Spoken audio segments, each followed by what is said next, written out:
사순절의 기간입니다. 우리가 함께 로마서를 가지고 복음을 더 깊이 생각하고 묵상하는 기간입니다. 로마서는 서신서입니다. 형식이 편지다라는 뜻이죠. 오늘 본문은 편지의 서두에 해당합니다. 대부분 편지의 서두에는 누가 보내고 누구에게 보내고 인사말이 적혀 있겠죠. 오늘 본문에도 그렇게 적혀 있습니다. 근데 한 가지 다른 게 뭐냐면 현대에서는 누구에게 보내는데 마지막에 누가 보낸다 이렇게 순서를 하는데 고대 편지에서는 그것이 반대입니다. 누가 보내고 누구에게 보낸다. 바울이 보내고 로마 교회에게 보낸다. 그런데 그렇게 누가 보내고 누구에게 보내는데 그 앞에 한 가지 공통점으로 단어가 들어가는데 그것이 부르심이라는 뜻입니다. 부르심을 받은 사도 바울이 부르심을 받은 로마 교회 성도에게 보낸다. 그래서 로마서가 특별한 것입니다. 우리는 주님의 부르심을 받고 살아온 사람들이죠. 오늘 본문을 통해서 부르심의 의미가 뭔가 함께 은혜를 나눌까 합니다. 첫 번째, 사도 바울이 자신의 부르심을 이야기합니다. 1절에 보니까 예수 그리스도의 종으로 하나님의 복음을 위해서 택정함을 입고 이방인의 사도로 불렀다. 세 가지로 불렀다라는 것입니다. 첫 번째로는 예수 그리스도의 종으로 자신은 하나님께서 부르셨다. 지난번에 말씀드렸어요. 종이라는 이 단어는, 이 둘로스라는 단어는 노예다. 그러니까 하나님을 높이고 자신을 낮추는 표현입니다.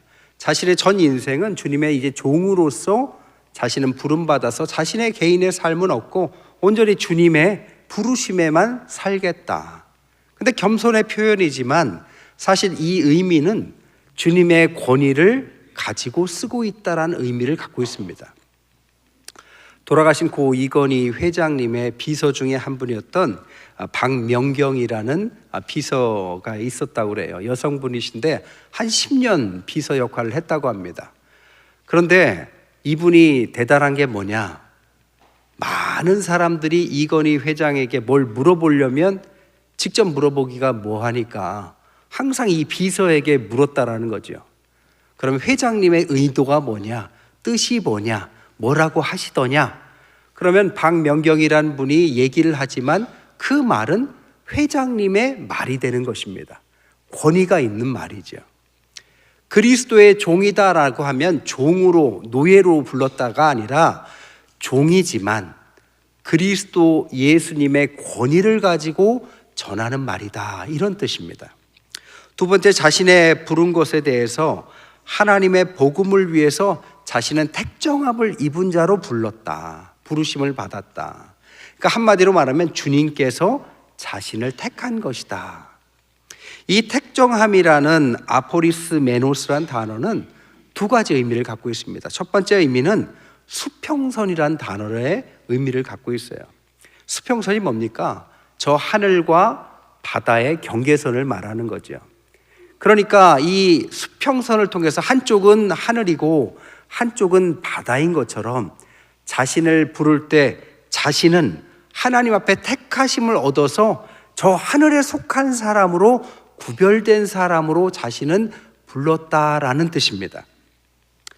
그리고 또 하나의 뜻은 바리새인과 같은 어근을 갖고 있습니다. 바리새인은 겉모습이 구별함을 받은 사람이에요. 그래서 사도 바울이 처음에는 자신을 바리새인 중에 바리새인이다 하면서 겉모습에 집착을 했죠. 그런데 주님을 만나고 나서 겉사람이 아니라 속사람으로 하나님께서 부르셨다라는 구별된 사람으로서 살아갑니다. 이것이 두 번째.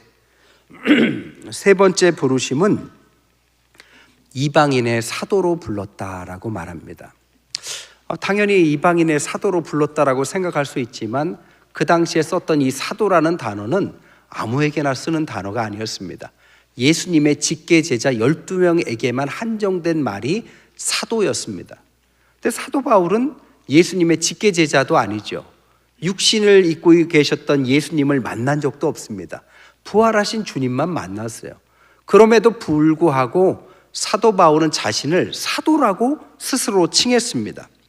그래서 예레미야에 내가 배에서 나오기 전 너를 성별하였고 너를 여러 나라의 선지자로 세웠다라는 말을 은유적으로 받아들이고 바울은 사도로 부르심을 받아서 복음을 위하여 택하심을 받았다. 예레미야 선지자처럼 자신도 하나님께서 사도로 불렀다.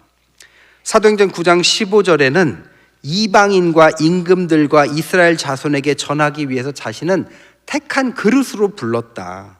갈라디아서 2장 8절에는 베드로는 유대인의 할례자의 사도로 자신은 이방인의 사도로 불렀다. 5절에는 사도의 직분을 받아서 모든 이방인 중에서 믿도록 자신을 불렀다. 끝까지 자신은 사도라고 주장합니다. 사람들이 이걸로 시비를 많이 걸었어요. 어떻게 당신이 사도냐? 그런데 사도 바울은 자신을 높이기 위해서 그렇게 말한 것이 아닙니다. 자신의 사명의 선명함을 의미하는 단어를 사도로 택한 것이죠. 여러분, 신앙은 누가 뭐래든 하나님께서 나를 어떻게 불렀다라는 선명한 사명이 있다면 그 사람의 미래가 달라집니다. 그냥 하나님이 부르셨어, 그래, 맞아 라는 사람과 나는 분명히 이 일을 위해서 하나님께서 나를 부르셨어 라는 사람은 미래가 다를 수밖에 없겠죠. 사도 바울은 분명히 로마 교회에 말하기를 자신은 사도로 불렀고 이방인의 사도로 예수님의 직계 제자로 불렀기 때문에 자신은 예수님의 권위를 가지고 지금 말할 수 있다라고 먼저 인사한 것입니다. 그리고 이제 로마 교회를 불렀는데 로마 교회를 사도 바울은 4가지로 불렀다라고 설명합니다. 첫 번째로는 6절에 보니까 너희도 그들 중에 예수 그리스도의 것으로 부르심을 받은 자다. 로마 교회 성도들한테 누구의 것이다? 예수 그리스도의 것이다. 소유를 말하는 거죠. 옛날에 우리 자녀들이 어렸을 때 제가 집에 늦게 들어오면 아이들이 막 옵니다. 아빠하고 오면은 제가 물어봐요. 누구누구는 누구 딸? 그러면 아빠 딸. 이렇게 하는 순간에 우리가 이제 아주 진정한 부녀 관계가 되는 거죠. 그렇게 말할 때 저는 무슨 생각을 할까요? 이 자녀들을 내가 책임져야 된다. 주님께서 우리를 부르셨습니다. 우리는 우리 것이 아니라 주님의 것입니다. 그래서 이사야서 43장 1절 2절에 이렇게 말씀하셔요.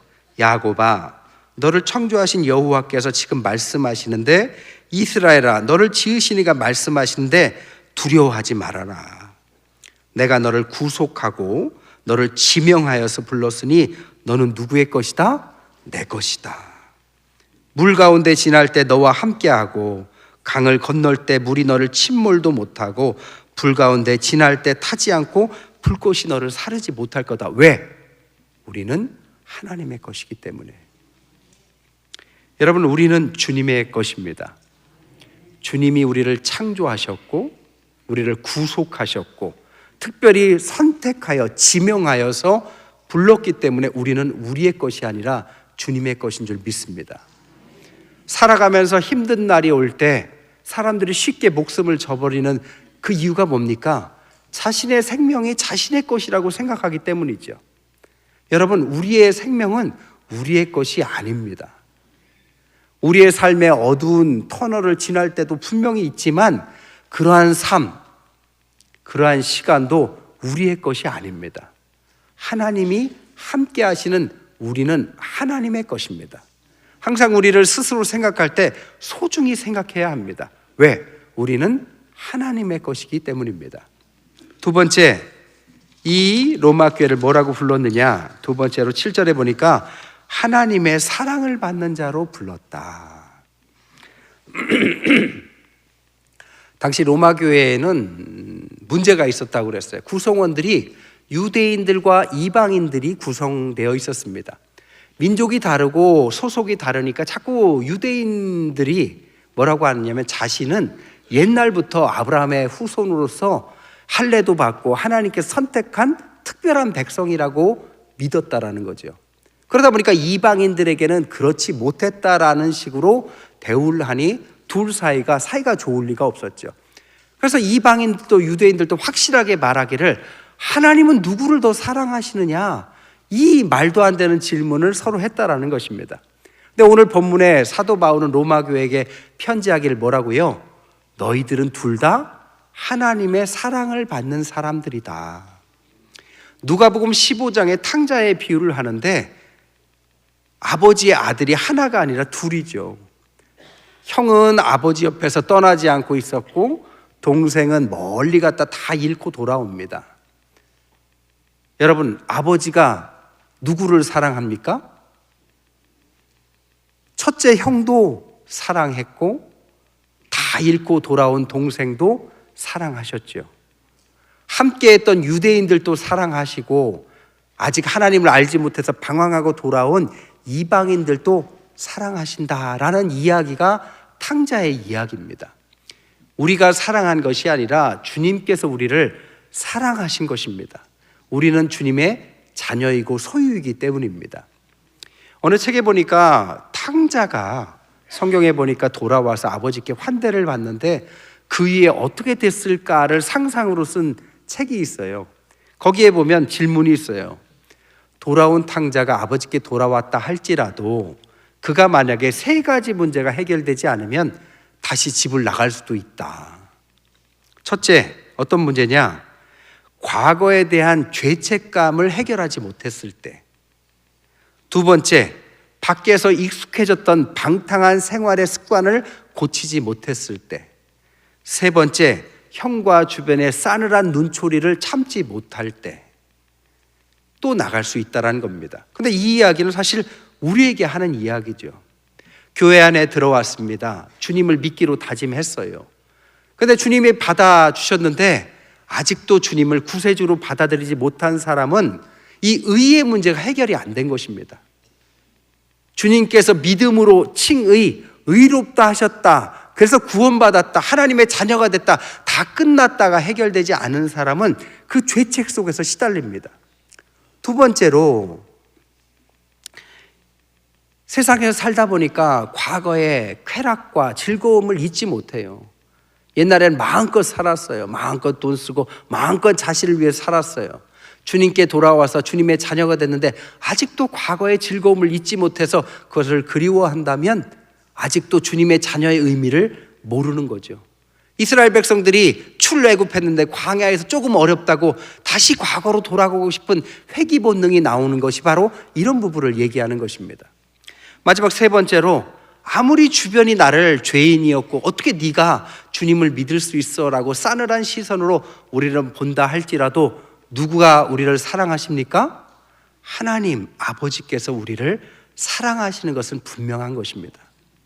주님께서 우리를 사랑한다는 확고한 믿음이 있지 않고서는 우리가 교회 안에 들어와도 온전한 신앙으로 하나님의 자녀를 이루기가 쉽지 않은 거죠. 하나님은 우리를 사랑하십니다. 하나님의 사랑에서 우리를 끊을 자는 없습니다. 그 믿음, 하나님은 나를 버리지 않고 우리의 부모라 할지라도 버린다 할지라도 하나님은 나를 사랑하신다, 이런 빚진 자의 마음을 갖고 있다면 하나님 앞에서 진정한 자녀의 축복을 누리게 되는 거죠. 그래서 사도 바울은 로마 교인들에게 하나님의 사랑을 받고 있다는 사실을 부르심을 받았다라고 두 번째로 말합니다. 그래서 세 번째는 뭐냐? 7절에 보니까 너희들은 그래서 하나님께 사랑받은 거듭난, 어찌 말하면 자신이 구별된 것처럼 너희들도 하늘에 속한 구별된 성도다라고 말을 합니다. 마지막 네 번째로는 7절에 은혜와 평강으로 부르셨다. 그냥 단순한 인사말이 아닙니다. 이 은혜라는 단어는 그 원어를 보면 헬라식 인사를 표현하고 있어요. 이방인들의 인사를 말한 겁니다. 평강이라는 인사는 히브리 단어를 써요. 히브리식 인사를 말하는 것입니다. 그러니까 사도 바울은 끝까지 이방인들이나 유대인들이나 그들의 언어를 써서 은혜와 평강이 너희들에게 모두에게 하나님께 속한 자들이고 성도로 부름받았고 하나님의 사랑이 있기 때문에 너희들은 은혜와 평강이 넘치는 사람들이다 라면서 그들의 부르심을 설명하고 있다는 것입니다. 그러면 왜 굳이 바울이 로마 교회에게 말하지 않고 부르심을 받은 이라는 부르심을 썼을까요? 이 부르심이라는 것을 한마디로 말하면 하나님께서 우리를 불렀다라는 구원을 설명하기 위해서입니다. 그래서 2절부터 5절까지 유앙겔리온, 복음에 대해서, 전도에 대해서 하나님께서 복음의 의미가 뭔지를 간단하게 설명합니다. 6가지로 설명해요. 첫 번째, 복음의 기원이 어디냐? 2절에 보니까 사람에게서 기원한 것이 아니라 하나님으로부터 시작된 것이다. 우리가 하나님께 간 것이 아니라 하나님이 이 땅으로 아들을 보내셔서 내려오신 것이다. 두 번째, 그것을 증거하는 게 뭐냐? 2절에 보니까 성경이 그것을 증거한다. 구약은 그 약속을 말하고 신약은 그 성취를 말하면서 성경을 통해서 복음을 설명하고 있다. 또한 그 복음의 내용이 뭐냐? 2절부터 4절까지 보면 육신으로는 다윗의 혈통에서 나셨지만 성결의 영으로는 죽은 자들 가운데서 부활하신 예수님께서 그리스도 되신 것이, 우리를 위한 구원을 이루신 것이 복음이다. 그러면 복음은 어디까지 펼쳐지느냐, 전달되어야 되느냐? 5절에 보니까 모든 믿지 않는 이방인, 열방에게 복음은 끝까지, 땅 끝까지 전파되어야 한다. 다섯 번째, 그럼 복음의 목적이 뭐냐? 부르심을 받은 우리들이 그 부르심을 순종하도록 부르셨다. 믿음이란 뭐냐? 주님이 우리를 선택하셔 부르셨는데 그것을 부르셨군요, 아유 놀라워라, 이게 아니라 부르심에 아멘, 그 부르심을 받겠습니다 라고 순종하는 이 믿음, 이것이 바로 복음이다라고 설명하고 그것이 바로 목적이다라고 말을 한다는 것입니다. 그때 기적과 같이 은혜와 평강이 우리에게 임하는 거죠. 하이든의 96번 교향곡이 있어요. 근데 그 교향곡은요, 별칭이 있는데 기적이라는 별칭이 있다고 합니다. 왜 그런 별칭이 얻었느냐? 하이든이 96번 교향곡을 작곡을 해서 초연을 했습니다. 극장에서 초연을 하는데 그 음악이 너무 감미로운 거예요. 사람들이 막 그 음악에 끌립니다. 뒤에 있던 사람들이 더 가까이 듣고 싶어서 막 앞으로 나왔다고 그래요. 막 앞으로 나오는 그 순간에 저 천장에 있는 쌍질리가 떨어져 가지고 뒤에 막 사고가 난 겁니다. 그런데 사람들은 그 음악에 끌려서 앞으로 나오는 바람에 아무도 다치지 않았어요. 만약에 그 자리에 있었다면 그 무게와 그 유리 파편 때문에 여러 사람이 다쳤다고 합니다. 그러니까 그 순간에 누군가가 말하기를 와, 기적이다. 그래서 96번 교향곡이 기적이라는 별칭을 얻었다고 합니다. 여러분, 음악에 끌려서 나아가도 기적이 일어났어요. 하나님의 부르심에 끌려가면 우리에게 구원의 기적이 일어난 줄 믿습니다. 세상의 음악에도 기적이 일어나는데 하나님께서 부르셨을 때 아멘하고 우리가 믿음으로 순종하고 따라가서 하나님께 속한 자가 되는 순간에 하나님은 이 세상에서 맛볼 수 없는 은혜와 평강으로 이 세상에 속하지 않는 저 하늘에 속한 자의 구별된 성도로서 기적을 베푸신 줄 믿습니다. 마지막으로 복음의 목표가 뭐냐? 5절에 보니까 그리스도의 이름을 존귀케 하기 위해서 복음을 주신 거다. 예수 그리스도가 복음이에요. 그런데 신학적으로 이것을 뭐라고 설명했느냐? 세상에는 두 가지 세상이 있다. 하나는 알려진 세상과 알려지지 않는 세상이 있다. 이 알려진 세상을 세상이라고 하고 알려지지 않은 세상을 하나님의 세상이라고 말한다. 그런데 이 알려지지 않은 세상과 알려진 세상에 교차점이 있는데 이 교차점에 있는 분이 누구냐? 예수 그리스도시다. 이 교차점에서 오직 알려지지 않은 저 하늘의 세상으로 들어갈 수 있는 통로가 하나, 예수 그리스도신데 그것을 받아들이는 사람은 새로운 세상으로 넘어갈 수 있고 그렇지 않은 사람은 넘어갈 수 없다. 이것이 복음이다라고 어떤 신학자는 설명을 했습니다. 존 버녀는 이것을 소설로 말했어요. 우리가 아는 것처럼 존 버녀는 철로 역정을 썼습니다. 천국으로 가는 길을 썼죠. 근데 존 버년이 철로 역정만 쓴 것이 아니라 지옥 역정도 썼습니다. 근데 이 지옥 역정에는 무슨 내용이 있느냐? 어떤 악한 사람이 등장해요. 그런데 경건한 기독교인 아내를 속여서 아내로 맞습니다. 거짓말로 그를 좋은 사람인 척 아내로 맞아요. 그러니까 경건한 아내가 그를 위해서 기도했겠죠. 하나님께서 그에게 기회를 줘요. 그 사람이 아픕니다. 중병에 걸려요. 중병에 걸리고 나서 하나님을 만날 수 있는 시간이 됐어요. 그는 회개합니다. 그 문제는 뭔지 아세요? 회심하지는 않습니다. 여러분, 회개와 회심은 다르죠. 회개는 자신의 죄를 뉘우치는 거라면 회심은 자신의 인생의 방향을 주님께로 돌리는 것을 말합니다. 그 당시에 죽을 것 같으니까 하나님 앞에 회개는 해요. 근데 회심하진 않아요. 그리고 나서 낫고 나서 다시 옛날로 돌아가니까 그는 결국 지옥으로 가더라. 이게 지옥 역정의 주요 내용입니다. 한마디로 말하면 우리에게는 두 세계가 교차하고 있습니다. 주님이라는 분이 우리를 구원하시기 위해서 오셨어요. 예수 그리스도라는 그분의 부르심에 순종한 사람은 저 천국으로 가는 길이 열리지만, 그렇지 못한 사람에게는 교회 안에 몸은 있다 할지라도 이 부르심에 내가 내 인생을 맡기지 않는 사람에게는 지옥이 기다리고 있다를 소설로 표현해 놓은 이야기입니다. 말씀을 좀 정리할게요.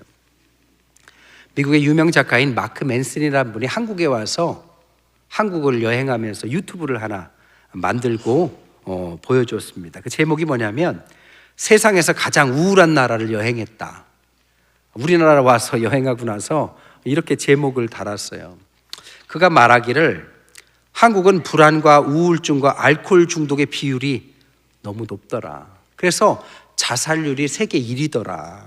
왜 그런가 봤더니 경제와 문화는 세계 최고의 수준인데 유교 문화의 단점과 자본주의의 단점 이런 등등이 극대화되어서 일정한 틀을 짜놓고 그 안에 사람들을 다 집어넣으려고 하고 그 안에 들어가지 않는 사람들에게는 수치심을 주기 일쑤고 100점 1등이 아니면 실패라고 가르치더라.